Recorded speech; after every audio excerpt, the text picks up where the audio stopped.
The scream cut through the howling wind like a knife through butter, and Donovan Reeves dropped the firewood he had been stacking against the barn wall, his heart hammering in his chest as he tried to determine where the sound had come from. It was December of 1882, and the blizzard that had descended upon Carlin, Nevada 3 days prior showed no signs of letting up, transforming the usually harsh but manageable winter landscape into a treacherous white nightmare. He stood perfectly still, his breath forming clouds in the frigid air, listening intently over the roar of the storm. When the cry came again, raw and desperate and unmistakably human, he realized it was coming from his woodshed at the far edge of his property. Donovan ran through the knee-deep snow, fighting against the wind that seemed determined to push him back toward the house.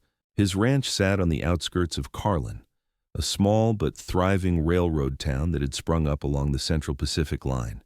And in the 3 years he had owned this land, he had never heard anything quite like the sound that continued to echo from the modest wooden structure where he kept his surplus timber and tools. As he reached the door and yanked it open, snow swirling into the dark interior, he found himself staring at a sight that would change his life forever. A young woman lay on the floor of his woodshed, curled on her side atop a thin blanket, her face contorted in agony as another wave of pain clearly racked her body. Her dark hair was matted with sweat despite the freezing temperature, and her traveling dress was soaked through, clinging to a form that made it immediately obvious what was happening. She was heavily pregnant, and from the sounds she was making and the way her hands clutched at her swollen belly, she was in active labor. "Help me!" she gasped when she saw him standing in the doorway, her eyes wide with fear and pain. "Please, I cannot do this alone." Donovan had delivered his share of foals and calves over the years, but a human baby was an entirely different matter. Still, there was no time to panic and no one else to turn to. The town doctor was nearly 2 miles away, and in this blizzard, he might as well have been on the other side of the country. He stepped into the woodshed, pulling the door shut behind him to keep out the worst of the wind, and knelt beside the woman. "My name is Donovan," he said, keeping his voice as calm and steady as he could manage. "I'm going to help you. What's your name?" "Sarah," she managed between labored breaths. "Sarah Brennan. The baby is coming now. I can feel it." "How did you end up in my woodshed?" Donovan asked, even as he began assessing the situation with the practical efficiency that ranch life had taught him. Her lips were tinged blue from the cold, and he could see she had been out in the storm for some time. "My horse," Sarah panted, her fingers digging into the wooden floor as another contraction seized her, "threw me about a 1/4 mile from here. She panicked in the storm. I walked until I found shelter, did not know whose property. Pain started getting worse, could not go further." Donovan made a quick decision. "We need to get you to the house. It is warmer there, and I have supplies." "No time," Sarah groaned, and as if to punctuate her words, she cried out again, her whole body tensing. "The baby is coming right now."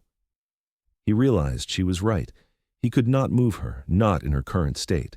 Instead, he stripped off his heavy coat and laid it over her, then grabbed several burlap sacks he kept in the shed and spread them beneath her to provide some additional barrier against the cold floor. "I need to check how far along you are," he said, trying to remember everything he had ever observed when the ranch hands' wives had given birth in the bunkhouse over the years. Sarah nodded weakly, too exhausted and overwhelmed to protest. Donovan had always been a private man, respectful of boundaries, but this was a matter of life and death. When he examined her, his stomach clenched with worry. He might not be a doctor, but he could see the baby was indeed coming, and coming fast. "Listen to me, Sarah," he said, moving back up to where he could see her face. "You are doing fine. When the next pain comes, I need you to push as hard as you can. Do you understand?" "Yes," she whispered, tears streaming down her face. "I'm so scared." "I know," Donovan said, and without thinking, he took her hand in his. Her fingers immediately squeezed his with surprising strength. "But you are not alone. I'm right here with you, and we are going to get through this together." Over the next hour, as the blizzard raged outside and the temperature in the woodshed dropped, despite Donovan's best efforts to insulate them from the cold, Sarah Brennan fought the hardest battle of her young life. Donovan stayed beside her through every contraction, offering words of encouragement when she was certain she could not go on, wiping her brow with his handkerchief and guiding her through the process with an instinct he did not know he possessed. He had faced down charging bulls, broken wild horses, and survived a gunfight with cattle rustlers. But nothing had ever terrified him quite like the responsibility of bringing a new life into the world. When the baby finally emerged, squalling with indignation at being thrust into such a cold and inhospitable environment, Donovan felt a surge of emotion so powerful it nearly knocked him backward. He had done it. They had done it. The child was alive and appeared healthy, with a strong set of lungs that announced its arrival to the storm-darkened afternoon. "A boy," Donovan said, his voice rough with emotion he could not quite name. He wrapped the infant in his shirt, having nothing else clean and warm enough, and placed the tiny bundle in Sarah's arms. Sarah looked down at her son, and despite her exhaustion, despite the pain and fear and cold, her face transformed with a love so pure and radiant that Donovan felt something shift deep in his chest. "Hello, little one," she whispered, touching the baby's tiny fist. "We made it." "You made it," Donovan corrected gently. "You were incredibly brave." Sarah looked up at him then, really looked at him for the first time, and Donovan found himself staring into eyes the color of warm honey, flecked with gold. "We would both be dead if not for you," she said softly. "I do not even know how to begin to thank you." "Let us focus on keeping all three of us alive through this storm first," Donovan said, though he found himself unable to look away from her face. "Are you able to move now? We really should get you and the baby into the house where it is warm." With his help, Sarah managed to stand, clutching her newborn son against her chest. Donovan wrapped his coat around both of them, then lifted her into his arms despite her weak protests. She weighed almost nothing, and he realized with concern that she was dangerously undernourished. He carried her through the blizzard to his house, kicking the door open and bringing her directly to his bedroom, the only room in the modest ranch house that had a fireplace. He laid her on his bed, then quickly stoked the fire until it roared with heat. Sarah had begun to shiver uncontrollably, and the baby's cries had weakened to concerning whimpers. Donovan found every blanket he owned and piled them over mother and child, then heated water on the stove and brought her a cup of weak tea with precious sugar stirred in. "Drink this," he instructed, helping her sit up enough to take small sips. "You need to regain your strength." "Where is the baby's father?" The question came out before Donovan could stop himself, and he immediately regretted his lack of tact. Sarah's expression hardened, though the tears that spilled down her cheeks betrayed her pain. "Dead," she said flatly. "Killed 4 months ago in a mining accident in Virginia City. We were not married yet, though we were engaged to be. When his family learned I was carrying his child, they wanted nothing to do with me. Said I must have trapped him, that I was a liar and a whore. His mother told me I should be ashamed of myself." The bitterness in her voice cut through Donovan like a blade. He had seen this story play out before in frontier towns, where women were often blamed for the very circumstances that victimized them. "I am sorry," he said quietly. "That was wrong of them." "I thought I could make it to California," Sarah continued, her voice breaking. "My aunt lives in Sacramento. She wrote and said she would take me in, help me with the baby, but I ran out of money in Carlin. I was trying to find work, somewhere to stay until the baby came, but no one wanted to hire a pregnant woman with no husband. I spent the last of my coins on that horse, thinking I could at least make it to the next town. Then the storm came." "You are safe now," Donovan said firmly. "You and your son. You can stay here as long as you need to." Sarah looked at him with suspicion and fear, and he understood immediately what she was thinking. A young woman alone with a strange man, dependent on his charity and goodwill, was in a vulnerable position. "I will not hurt you," he said, meeting her eyes steadily. "I give you my word. You can have my room, and I will sleep in the front room by the stove. When the storm breaks and you are strong enough, I will take you wherever you want to go." Something in his face must have convinced her of his sincerity, because Sarah relaxed slightly against the pillows. "Thank you," she whispered. "I do not know what I did to deserve such kindness from a stranger." "You do not have to deserve kindness," Donovan said. "It should be freely given." Over the next 3 days, as the blizzard continued its assault on the Nevada landscape, Donovan learned to be a nursemaid. He brought Sarah meals of simple but nourishing food, heated water for washing, and changed the linens when needed. He kept the fire burning constantly and checked on her and the baby every few hours to ensure they were comfortable. Sarah, for her part, seemed to gain strength with each passing day, her color returning and her movements becoming more confident. The baby, whom Sarah named Thomas after her late father, proved to be a hungry and determined little soul. Donovan found himself enchanted by the infant in a way that surprised him. He had never given much thought to children of his own, assuming that ship had sailed when he had chosen a solitary life on his ranch. But watching Sarah with her son, seeing the tender way she cared for him and sang soft lullabies in the quiet hours of the evening, stirred something within Donovan that he had long ago buried. On the fourth morning, Donovan woke to silence. The wind had finally stopped howling, and when he looked out the window, he saw that the storm had passed, leaving behind a world transformed into a pristine white wilderness. He made coffee and was carrying a cup to Sarah when he found her standing by the bedroom window, the baby cradled in her arms, staring out at the snow-covered landscape. "It is beautiful," she said softly when she heard him enter. "Peaceful." "It is," Donovan agreed, handing her the coffee. "The roads will be impassable for a few days yet, but once they clear, I can take you to town. There's a boarding house run by a widow named Mrs. Patterson. She is a kind woman.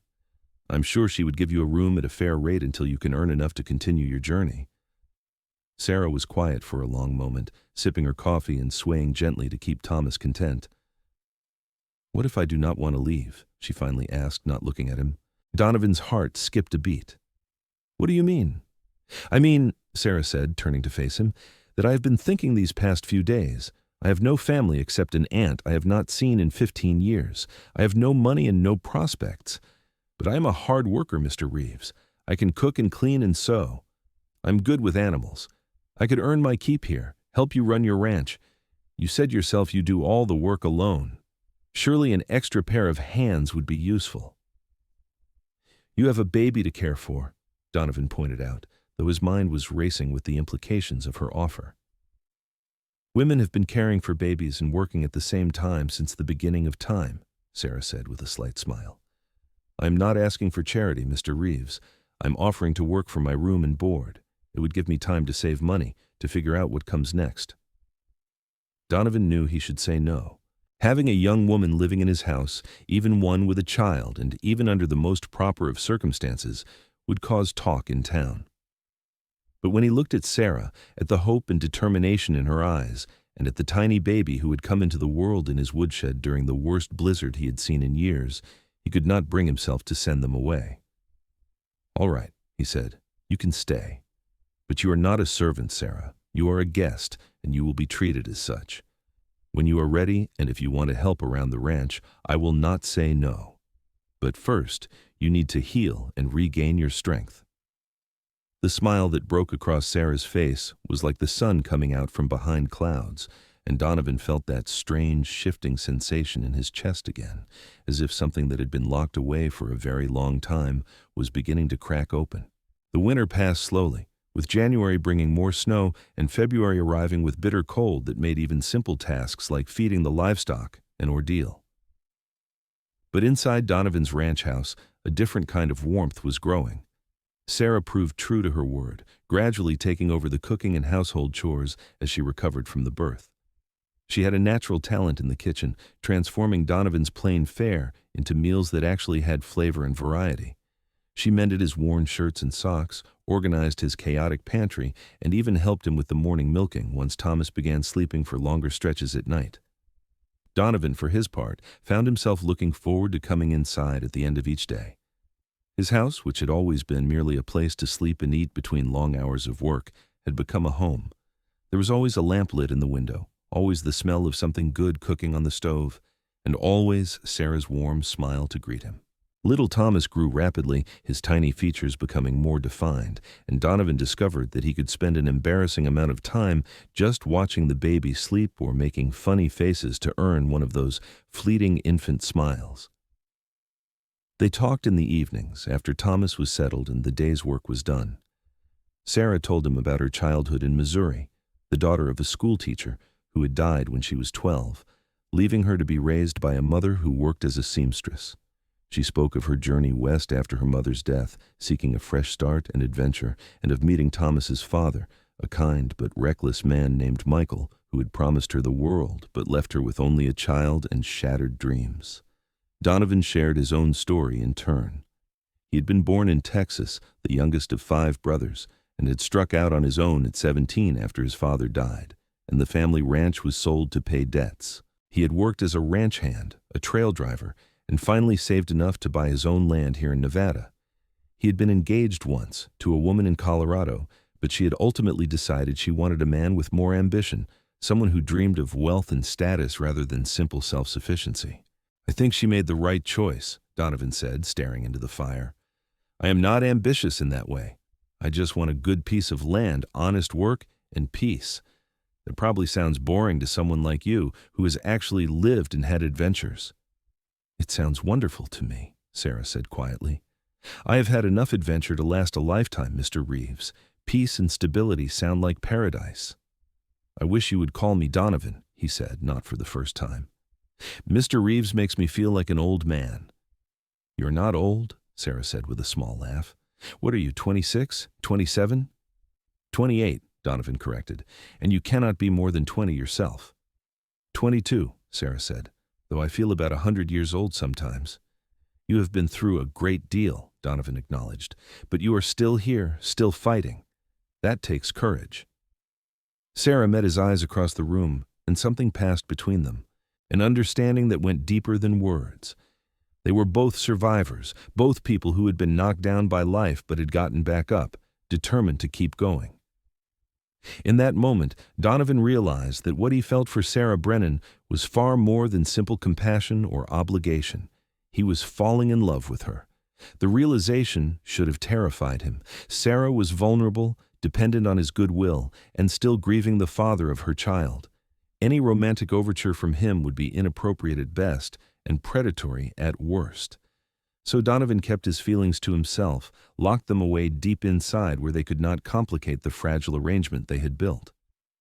But keeping secrets from oneself is never easy, and it became harder with each passing day. When Sarah laughed at something he said, Donovan felt it like a physical warmth in his chest. When she brushed past him in the kitchen, he was acutely aware of every inch of space between them. When he held Thomas and looked up to find Sarah watching them with soft eyes, he allowed himself to imagine, just for a moment, what it would be like if this was truly his family. March arrived with the first hints of spring, and with it came the need to make a trip into Carlin for supplies. The roads had finally cleared enough for wagon travel, and Donovan needed to replenish staples and pick up a few items he had ordered from the general store. He suggested that Sarah and Thomas stay at the ranch, but Sarah insisted on coming along. "I have been cooped up in this house for 3 months," she said firmly. "I need to see other people, even if it is just for an hour. Besides, Thomas could use some fresh air, and I need fabric to make him new clothes. He's growing so fast." Donovan agreed, though he felt a twinge of anxiety about taking Sarah into town. He knew how small communities could be, how quickly gossip spread, and how harshly women in Sarah's position were often judged. But Sarah was an adult with her own agency, and if she wanted to face down the potential whispers and stares, he would stand beside her. The trip to Carlin took just under an hour, the wagon bumping along the rutted road while Thomas dozed in Sarah's arms, bundled against the cool morning air. The town was busy when they arrived, with people emerging from their winter hibernations to take advantage of the improving weather. Donovan helped Sarah down from the wagon and noticed immediately how several townspeople stopped to stare at them.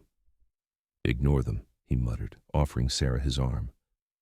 "I am used to stares," Sarah said calmly, though he could feel the slight tension in her body as she accepted his support. They went first to the general store, where Mr. Hawkins, the proprietor, greeted Donovan with his usual friendly enthusiasm. His expression shifted to curiosity when he saw Sarah, and his eyes dropped meaningfully to the baby in her arms. "Donovan," Mr. Hawkins said slowly, "I was not aware you had taken a wife." "I have not," Donovan said evenly. "This is Miss Sarah Brennan. She and her son are staying at my ranch temporarily. Miss Brennan, this is Mr. Hawkins." "A pleasure," Sarah said, inclining her head politely. Mr. Hawkins looked between them, clearly trying to piece together the situation. Donovan could practically see the man's mind working through various scenarios, most of them probably unflattering to Sarah. Before the storekeeper could say anything else, Donovan handed him the list of supplies he needed and began pointing out items around the store. While Donovan conducted his business, Sarah wandered over to examine the fabrics on display. She was studying a bolt of soft blue cotton when another woman approached her. Donovan recognized Mrs. Peterson from the church social committee, a sharp-eyed woman known for her strict adherence to propriety. "That's a fine-looking baby, Mrs." Peterson said, though her tone was not warm. "Where is your husband, dear?" "I am a widow, Mrs. Peterson," Sarah said, her voice steady, though Donovan could hear the slight strain in it. "Oh?" Mrs. Peterson's eyebrows rose. "How unfortunate. And your late husband, where did you say he passed?" "I did not say," Sarah replied calmly. "But it was in Virginia City, a mining accident." "I see," Mrs. Peterson said, in a tone that suggested she saw far too much. "And now you are staying with Mr. Reeves." "Yes," Sarah said. "He very kindly offered me shelter after I was caught in the December blizzard." "How convenient," Mrs. Peterson said, and there was no mistaking the judgment in her voice now. Donovan was at Sarah's side in 3 long strides. "Is there a problem, Mrs. Peterson?" he asked, his voice polite but with an edge of steel underneath. "No problem at all, Mr. Reeves," the woman said, though her pursed lips suggested otherwise. "I was merely making conversation with your guest." "Miss Brennan has been a tremendous help on my ranch," Donovan said firmly. "I consider myself fortunate to have her assistance." Mrs. Peterson's expression made it clear she had her own opinions about the situation, but she was not quite bold enough to voice them directly to Donovan's face. Instead, she offered a tight smile and moved away to another part of the store. "Ah, I am sorry," Sarah said quietly once the woman was out of earshot. "I did not mean to cause trouble for you." "You did not cause anything," Donovan said. "That is just how some people are. They see the worst in every situation because it makes them feel superior." "But she is not entirely wrong," Sarah said, her voice dropping even lower. "I'm an unmarried mother living in your home. By the standards of decent society, that makes me exactly what she thinks I am." "By the standards of decent society, a woman and child would have frozen to death in a blizzard because it was not proper for me to help them," Donovan said, anger creeping into his voice despite his best efforts to remain calm. "To hell with society and its standards." Sarah looked up at him with surprise, then with something that might have been gratitude or affection. Before either of them could say more, Thomas began to fuss, demanding attention. Sarah soothed him, while Donovan finished loading their purchases into the wagon. As they prepared to leave town, they encountered one more person of note. "Donovan Reeves!" a booming voice called out, and Donovan turned to see Sheriff Marcus Coleman crossing the street toward them. The sheriff was a bear of a man in his 50s, with a gray beard and a reputation for fairness that had earned him respect throughout the county. "Sheriff," Donovan greeted him, shaking the offered hand. "Heard you had some excitement during that big storm," the sheriff said, his eyes moving to Sarah and the baby with open curiosity. "Word around town is you turned into a midwife." "Something like that," Donovan said, torn between amusement and exasperation at how fast news traveled. "Sheriff Coleman, may I introduce Miss Sarah Brennan and her son Thomas? Sarah, Sheriff Coleman is the reason Carlin is such a peaceful town." "Miss Brennan," the sheriff said, tipping his hat respectfully. "That must have been quite an ordeal. The baby looks healthy, though. You both did well." "Mr. Reeves saved our lives," Sarah said simply. "I owe him everything." "Donovan is a good man," the sheriff agreed. "If you need anything, Miss Brennan, do not hesitate to ask. We take care of our community here." The kindness in the sheriff's voice, so different from Mrs. Peterson's veiled hostility, brought tears to Sarah's eyes. She blinked them away quickly, thanking him, and Donovan felt a surge of gratitude toward the older man for treating Sarah with dignity. On the ride back to the ranch, Sarah was quiet, staring out at the landscape with Thomas sleeping peacefully against her shoulder. "Are you all right?" Donovan finally asked. "I was thinking about what you said," Sarah replied, "about society and its standards. Do you really believe that, or were you just being kind?" "I believe it," Donovan said firmly. "I have seen too many good people judged harshly for circumstances beyond their control, while truly terrible people hide behind a veneer of respectability. What matters is how you treat others, not whether you follow every arbitrary rule." "That's a radical philosophy," Sarah said with a slight smile. "Maybe," Donovan admitted, "but it is mine." They rode in comfortable silence for a while before Sarah spoke again. "I need to ask you something, and I need you to be honest with me." Always, Donovan said. Why are you doing this? Sarah asked, her voice barely above a whisper. Letting me stay, defending me to people in town, treating Thomas and me like we matter. You do not owe us anything. We are nothing to you. Donovan pulled the wagon to a stop and turned to face her fully. You are not nothing, he said, his voice rough with emotion he could no longer fully contain. Sarah, you and Thomas have brought more life and warmth to my home in 3 months than I have known in 3 years. I do not see you as an obligation or a burden. I see you as a brave, strong woman who deserves kindness and respect, and I see Thomas as a child who deserves to grow up safe and loved. That is all? Sarah asked, and there was something in her eyes, a question, or perhaps a hope that made Donovan's heart race. He should have said yes. He should have kept his feelings locked away, should have maintained the safe distance between them. But sitting there on the wagon with Sarah looking at him like that, her honey-colored eyes searching his face, Donovan found he could not lie. No, he said quietly. That is not all, but I cannot say more than that. It would not be right. Why not? Sarah pressed, shifting Thomas to one arm so she could reach out and touch Donovan's hand where it rested on his knee. Because you think I am too vulnerable? Too damaged? Too dependent on you? Because you have been through hell and back, Donovan said bluntly. Because you are still healing, still grieving. Because any feelings you think you might have for me could just be gratitude or relief or a desire for security. I will not take advantage of that. Do you think I am a child? Sarah asked, a hint of steel entering her voice. That I do not know my own mind? I think you are a woman who has been hurt, Donovan said, and I will not be another man who hurts you. You could never hurt me, Sarah said softly. Not the way you think. Donovan, I know what gratitude feels like, and I know what grief feels like. What I feel when I look at you is neither of those things. Donovan's breath caught in his throat. Sarah. I think about you all day when you are out working, Sarah continued, her words coming faster now as if she needed to get them all out before she lost her courage. I look forward to the evenings when we talk by the fire. I love watching you with Thomas, seeing how gentle you are with him. When you smile at me, it feels like the sun coming out. That is not gratitude, Donovan. That is something else entirely.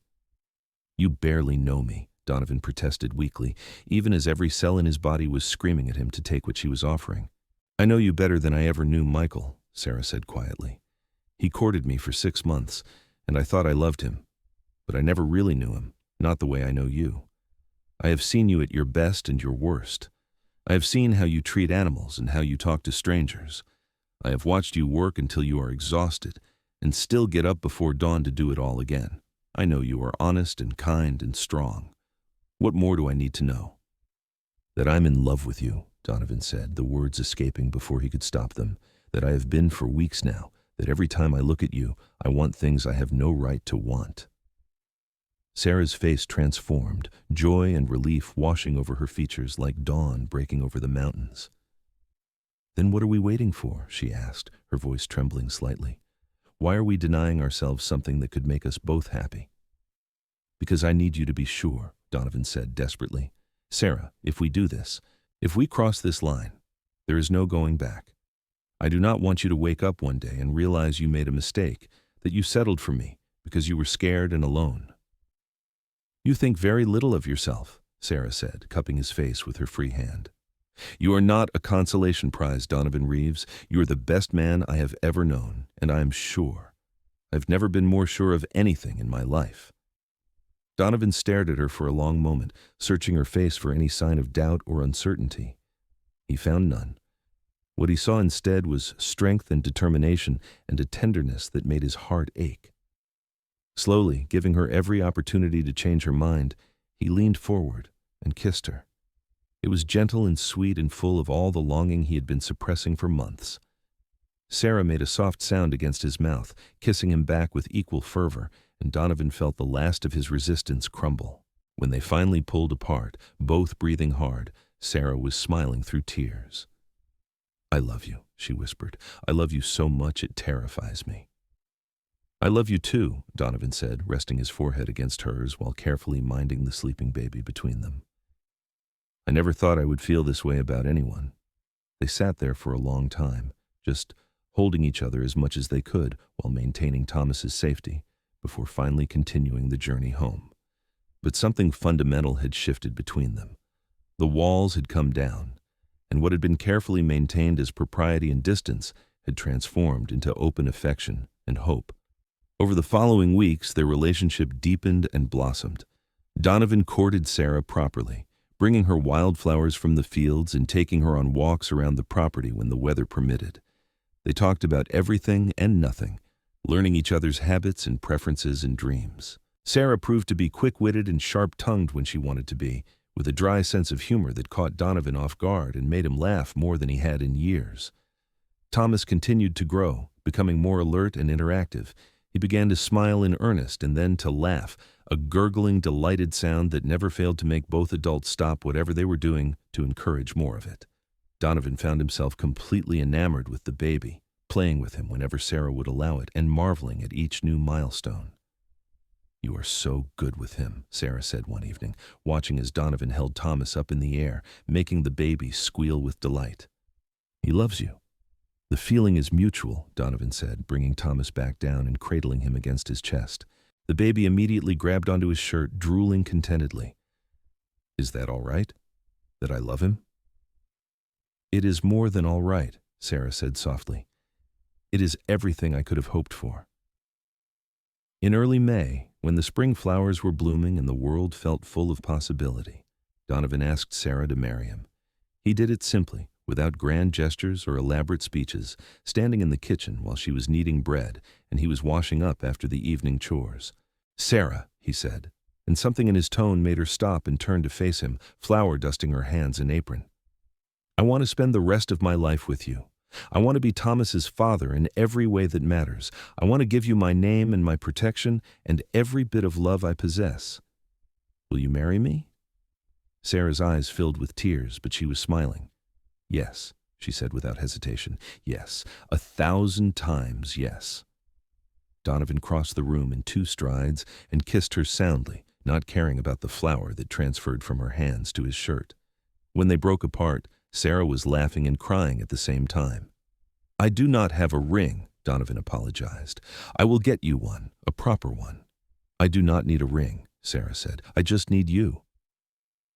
They were married 3 weeks later in a small ceremony at the church in Carlin, with Sheriff Coleman standing as Donovan's witness and Mrs. Patterson's scandalized face watching from the 3rd pew. The minister, an elderly man named Reverend Holt, performed the service with warmth and dignity, declaring them husband and wife before God and the assembled community. Donovan kissed his bride, while Thomas, held by the sheriff's wife, made noises of protest at being ignored.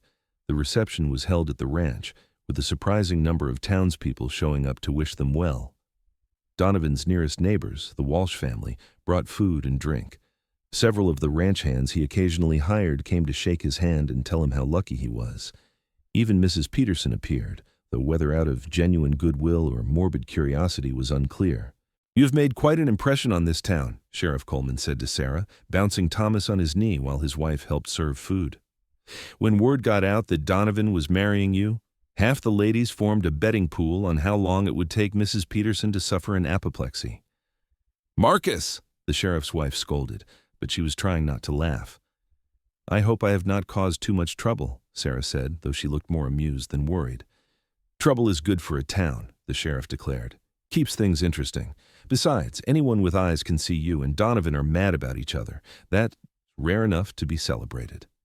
As the sun set and their guests gradually departed, Donovan and Sarah found themselves alone at last, standing on the porch of their home with Thomas sleeping peacefully inside. Donovan wrapped his arms around his wife, still marveling at the fact that he could call her that, and pulled her close. "Happy?" he murmured against her hair. "More than I ever thought possible," Sarah said, turning in his arms to face him. 6 months ago, I thought my life was over. I was alone and terrified and certain I would never know joy again. And now, look at us." "You were never supposed to be just another ranch hand," Donovan teased gently, referencing her original offer. "You were supposed to stay a few weeks and then move on to California." "Thank God I did not," Sarah said fervently. "Can you imagine? I would have missed all of this." "I would have been miserable," Donovan admitted. going back to that empty house every night, remembering what it felt like to have you there. You will never have to know that feeling, Sarah promised. I am here, and I am not going anywhere. They sealed that promise with a kiss as the stars began to emerge overhead, and Donovan silently thanked whatever force of fate or providence had guided Sarah to his woodshed on that terrible December night. He had saved her life, but in truth, she had saved his too, rescuing him from a loneliness he had not even fully recognized until it was gone. The months turned into years, and life on the ranch settled into a rhythm that felt both comfortable and exciting. Thomas grew from infant to toddler to a bright-eyed little boy who followed Donovan everywhere, chattering constantly and asking endless questions about horses and cattle and why the sky was blue. Sarah bloomed in her role as wife and mother, her earlier trauma and hardship gradually fading into distant memory, though never entirely forgotten. In the fall of 1884, Sarah gave birth to their second child, a daughter they named Carolyn. The birth took place in their bedroom this time, with the doctor from town in attendance and everything proceeding smoothly and safely. Donovan held his daughter for the first time and felt the same overwhelming surge of love he had experienced with Thomas, though this time without the terror and urgency of that blizzard night. "She is perfect," he whispered, tears streaming unashamedly down his face. "Just like her father," Sarah said drowsily from the bed, exhausted but radiant. Thomas, now 2.5 years old, was fascinated by his new sister. He insisted on helping with everything, from fetching diapers to singing off-key lullabies. Donovan legally adopted Thomas shortly after Caroline's birth, wanting there to be no question that the boy was his son in every sense of the word. The process was simple, with no living relatives to contest it, and when the papers were signed, Donovan and Sarah both wept with joy. "You are mine now," Donovan told Thomas, who did not fully understand the significance but seemed pleased by his father's emotion. "Thomas Reeves, that is your name." "Papa," Thomas said, which was what he had been calling Donovan for months now, and climbed into his lap for a hug. The ranch prospered under their combined efforts. Sarah proved to have a good head for business, helping Donovan negotiate better prices for his cattle and suggesting ways to expand their operations without overextending themselves. They added more acreage, built a larger barn, and eventually hired 2 permanent ranch hands to help with the increased workload. The house expanded as well, with Donovan adding 2 more bedrooms and a proper sitting room for Sarah. In 1886, their third child arrived, another boy they named Daniel. And in 1889, their fourth and final child, a daughter named Grace, completed their family. The house that had once echoed with emptiness now rang with laughter and arguments and the constant motion of 4 energetic children. It was chaotic and exhausting and absolutely perfect. Donovan sometimes thought back to that December day in 1882 when he had heard Sarah's cries cutting through the blizzard. If the storm had been less severe, if Sarah's horse had not thrown her, if she had found shelter somewhere else, their paths might never have crossed. The sheer improbability of it all took his breath away. "Do you ever wonder what your life would have been like if you had made it to California?" he asked Sarah one night, after the children were all asleep, and they were sitting on the porch, watching the stars. "Sometimes," Sarah admitted, "but I cannot imagine it would have been better than this. My aunt was kind, but she was also very old-fashioned and judgmental. I think I would have spent my life being reminded that I was there on her charity, that Thomas was a burden she had graciously agreed to bear. Here, I am loved for who I am. My children are loved. That is worth everything."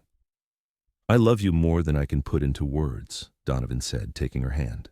"Every day, I wake up and cannot quite believe this is my life." "I know the feeling," Sarah said, squeezing his fingers.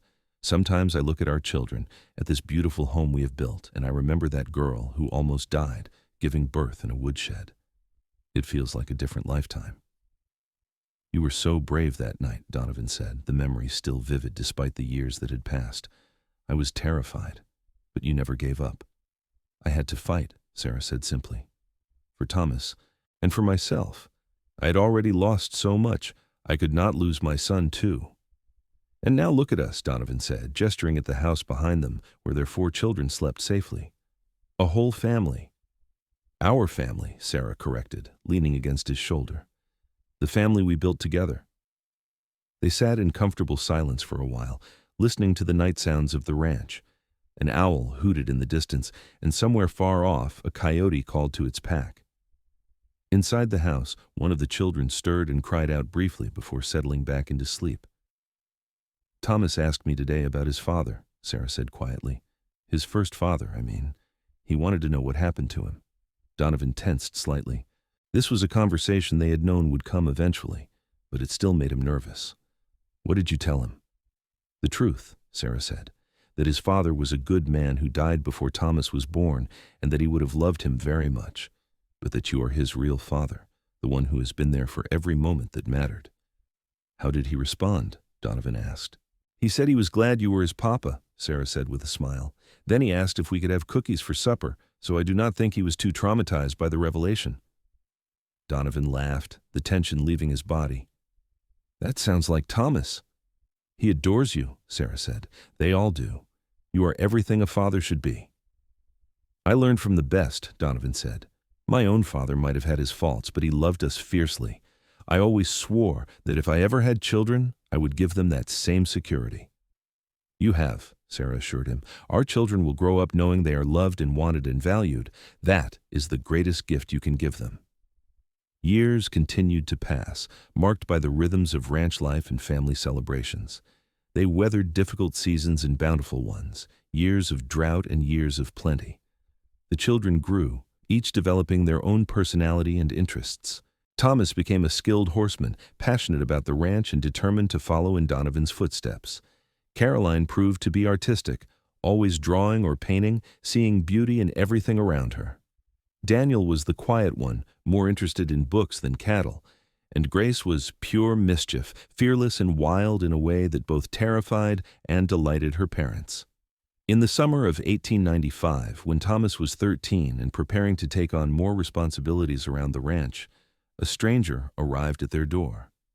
He was a well-dressed man in his 50s, with silver hair and an air of affluence that seemed out of place in the Nevada countryside. Donovan invited him into the parlor while Sarah gathered the children into the kitchen, her instincts telling her this visit might not be a pleasant one. "Mr. Reeves," the stranger began, settling into the chair Donovan offered. "My name is Harrison Bennett. I am a lawyer from Virginia City, and I represent the Bennett family." Donovan's stomach sank. Bennett was Michael's surname, Thomas's biological father's family. "What can I do for you, Mr. Bennett?" "I am here on behalf of my client, Mrs. Eleanor Bennett, who is Michael Bennett's mother and therefore Thomas's grandmother," the lawyer said, pulling papers from his briefcase. "Mrs. Bennett has recently learned that her grandson survived and is being raised here. She wishes to establish a relationship with the boy." "After 13 years?" Donovan said, his voice hard. "After she threw Sarah out and called her terrible names?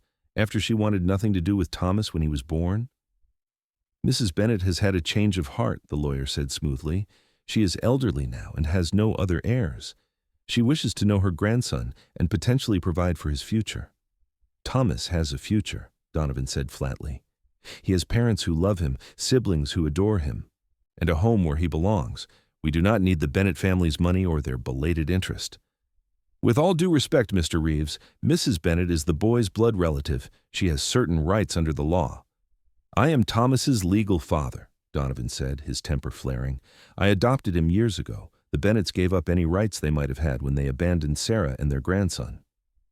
The lawyer's expression hardened slightly. "Mrs. Bennett is prepared to be generous, Mr. Reeves. She is willing to establish a substantial trust for Thomas's education and future. All she asks is the opportunity to meet him and perhaps have him visit occasionally." "No," Donovan said firmly. "Absolutely not." "Perhaps you should discuss this with your wife," the lawyer suggested. "After all, she might have different feelings about depriving her son of his heritage and his grandmother's affection."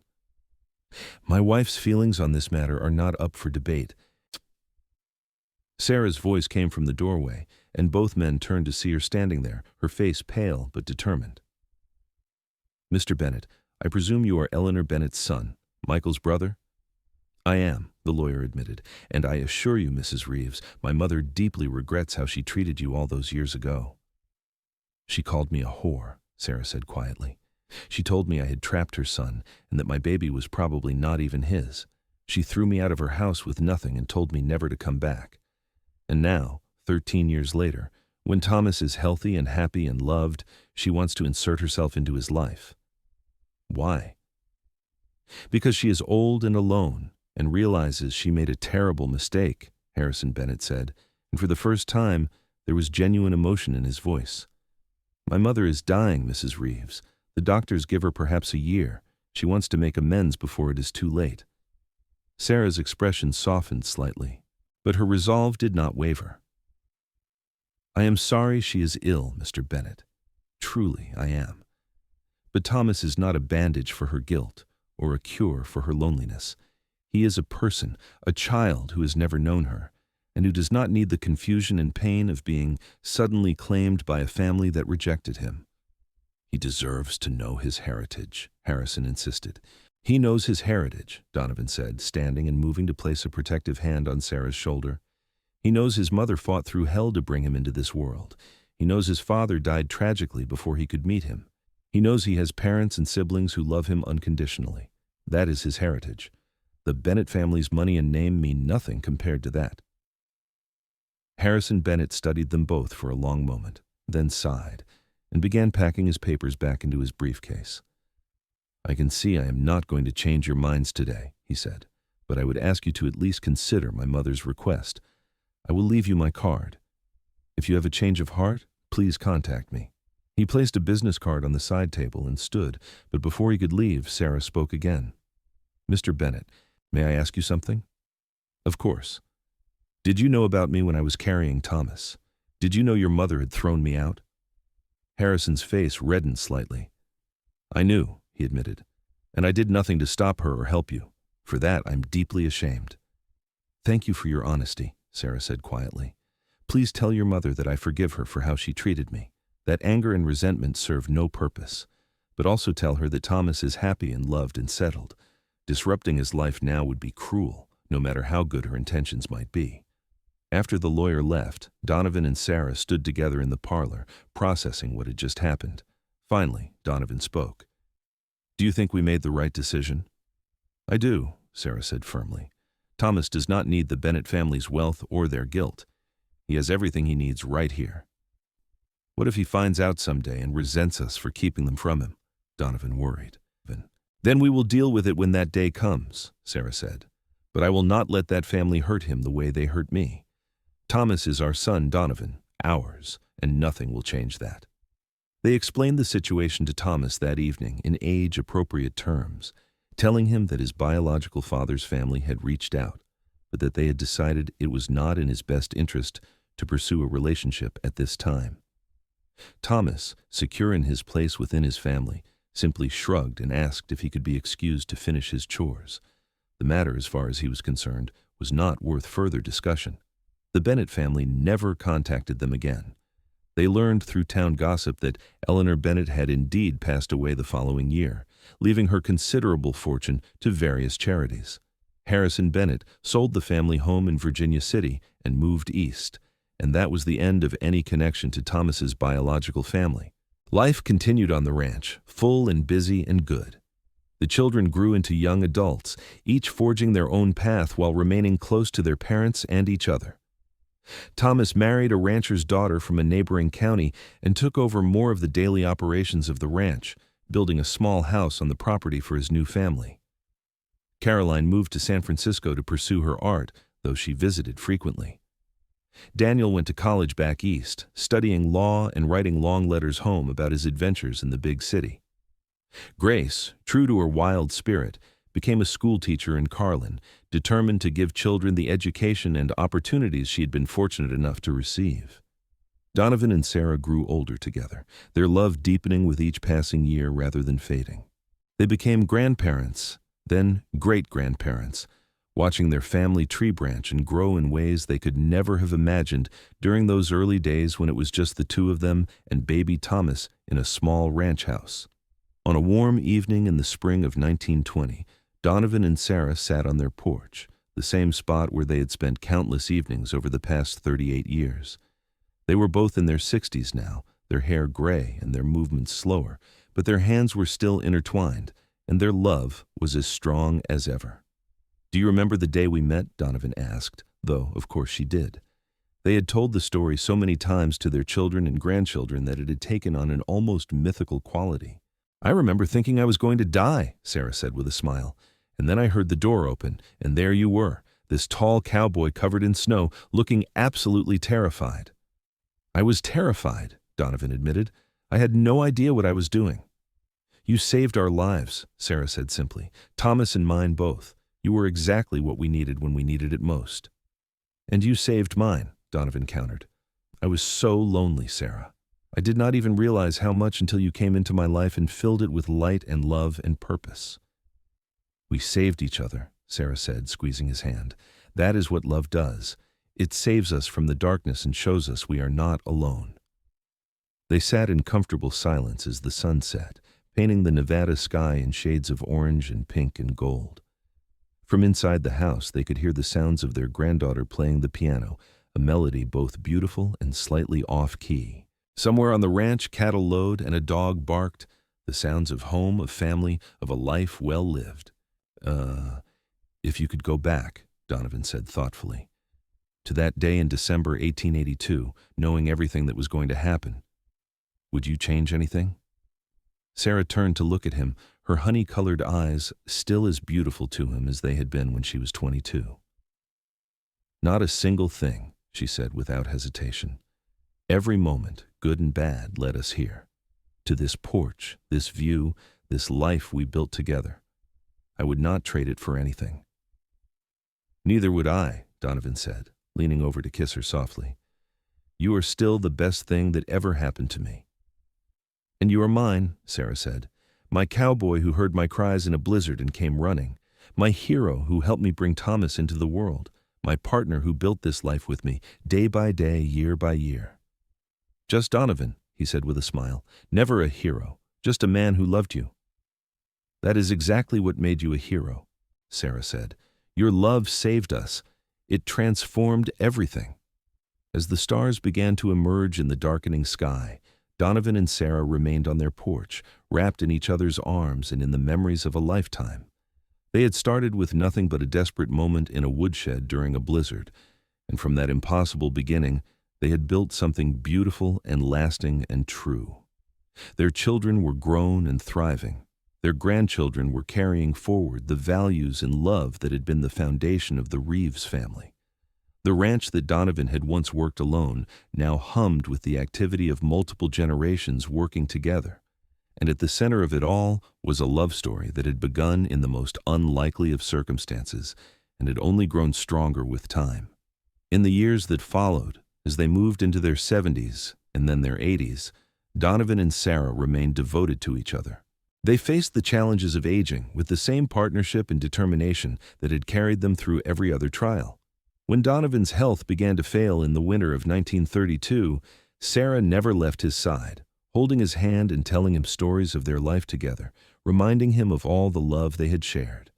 And when Donovan passed peacefully one February morning, surrounded by his children and grandchildren, with Sarah's hand in his and her voice the last thing he heard, he went with a smile on his face, grateful for every moment they had been given. Sarah lived 3 more years, spending her time with her family and maintaining the garden that had always been her joy. She spoke often of Donovan, keeping his memory alive for the younger generations who had never known a world where their grandparents were not together. She was well loved and well cared for, surrounded by the evidence of the life she and Donovan had built. When Sarah finally joined her husband in the spring of 1935, she was buried beside him on a hill overlooking the ranch, under a headstone that read simply, "Sarah and Donovan Reeves, together in life, together in death, together forever in love." And below that, she gave him a family, he gave her a home, they gave each other everything. The ranch remained in the family for generations, passed down from Thomas to his children and their children after them. And every one of them knew the story of how it all began, that December night in 1882, when a young woman gave birth in a woodshed during a blizzard, and a cowboy heard her cries and came running to help her through.